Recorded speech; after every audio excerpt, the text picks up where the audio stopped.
ثواب دیتے ہیں۔ پڑھ لے درود غفلت نہ کر خدا کی قسم، تیرے سلام کا وہ اب بھی جواب دیتے ہیں۔ بلند آواز کے ساتھ حضور علیہ السلام کی بارگاہ میں درود و سلام کا نذرانہ پیش کیجیے۔ الصلاۃ والسلام علیک یا رسول اللہ، الصلاۃ والسلام علیک یا حبیب اللہ، وعلی آلک واصحابک یا رحمۃ للعالمین۔ مولاي صل وسلم دائما ابدا على حبيبك خير الخلق كلهم، منزه عن شريك في محاسنه، فجوهر الحسن فيه غير منقسم۔ اللہ تبارک و تعالی جل جلالہ و عم نوالہ کی حمد و ثنا اور حضور سرور کونین سید الانبیاء امام الانبیاء احمد مجتبی جناب محمد مصطفیٰ صلی اللہ علیہ وسلم کے دربار گوہر بار میں ہدیہ درود و سلام عرض کرنے کے بعد نہایت ہی واجب الاحترام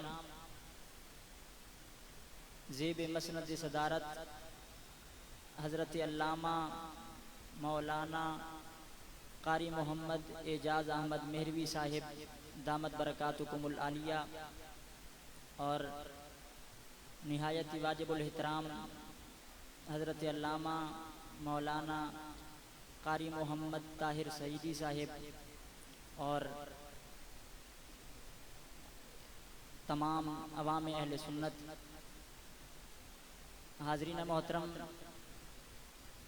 میں سب سے پہلے اس مسجد کی انتظامیہ کمیٹی کو مبارکباد دوں گا جنہوں نے اتنی خوبصورت محفل پاک کو سجایا اور عوام اہل سنت کے علم میں اضافے کا ایک خوبصورت جو ہے موقع فراہم کیا۔ دعا ہے رب کائنات اس مسجد کو اور مسجد والوں کو تا قیام قیامت شاد و آباد رکھے۔ حاضرین محترم، اور یہ ایام جو ہیں بڑے بابرکت ایام ہیں کہ ان دنوں میں جو اللہ تعالیٰ کے نیک بندے ہیں وہ مسجدوں میں اعتکاف کر کے حضور علیہ السلام کی سنت پر عمل کر رہے ہیں۔ میں انشاءاللہ مختصر وقت میں مختصر باتیں آپ کے سامنے عرض کروں گا، آپ توجہ کے ساتھ سماعت فرمائیں گے۔ اب میں اپنی گفتگو کا آغاز ایک حدیث پاک سے کرنا چاہوں گا۔ حضرت مولا علی کرم اللہ وجہہ الکریم آپ حدیث پاک کے راوی ہیں۔ آپ فرماتے ہیں کہ حضور علیہ السلام نے ارشاد فرمایا کہ جو بندہ رمضان کے آخری دنوں میں اعتکاف کرتا ہے، یعنی رمضان کے آخری عشرے میں جو بندہ اعتکاف بیٹھ جائے تو اللہ رب العزت ان 10 دنوں کی برکت سے بندے کو 2 حج اور 2 عمروں کا ثواب عطا فرماتا ہے۔ اور حضرت حسن بصری رضی اللہ تعالی عنہ آپ سے روایت ہے، آپ نے اس سے بھی آگے کی بات کی ہے، آپ سنیں گے انشاءاللہ۔ جو اعتکاف بیٹھے ہیں بالخصوص ان کے لیے یہ بات سننے کے لیے ہے کہ حضرت حسن بصری نے اس سے آگے کی بات فرمائی۔ حضرت حسن بصری فرماتے ہیں کہ حضور علیہ السلام نے ارشاد فرمایا کہ جو بندہ رمضان کے آخری 10 دنوں میں اعتکاف بیٹھتا ہے تو اللہ رب العزت ہر دن کا بدلہ اسے 2 حج اور 2 عمروں کا ثواب عطا فرما دیتا ہے۔ ہر دن کے بدلے اللہ حج کا ثواب بھی عطا فرماتا ہے، عمرے کا ثواب بھی عطا فرماتا ہے۔ تو حاضرین محترم، یہ رمضان المبارک کی برکتیں ہیں۔ حضور علیہ السلام ارشاد فرماتے ہیں اذا دخل شہر رمضان، کہ جب رمضان شریف کا مہینہ شروع ہوتا ہے، اذا فتحت ابواب الجنہ، رمضان کا مہینہ شروع ہوتے ہی رب کائنات جنت کے دروازے کھول دیتا ہے۔ ذرا بولیے سبحان اللہ، ذرا جاگ کے بیٹھیے گا توجہ کے ساتھ، انشاءاللہ مختصر وقت میں گفتگو ختم ہو جائے گی۔ حضور علیہ السلام ارشاد فرماتے ہیں اذا دخل شہر رمضان، کہ جب رمضان شریف کا مہینہ شروع ہوتا ہے تو رب کائنات فتحت ابواب الجنہ، رب جنت کے دروازے کھول دیتا ہے۔ اور صرف جنت کے دروازے نہیں، حضور علیہ السلام ارشاد فرماتے ہیں فتحت ابواب الرحمہ، رب کائنات رحمت کے دروازے کھول دیتا ہے۔ اور آگے فرماتے ہیں اذا فتحت ابواب السماء، رمضان شریف کا مہینہ شروع ہوتے ہی رب کائنات آسمان کے دروازے کھول دیتا ہے۔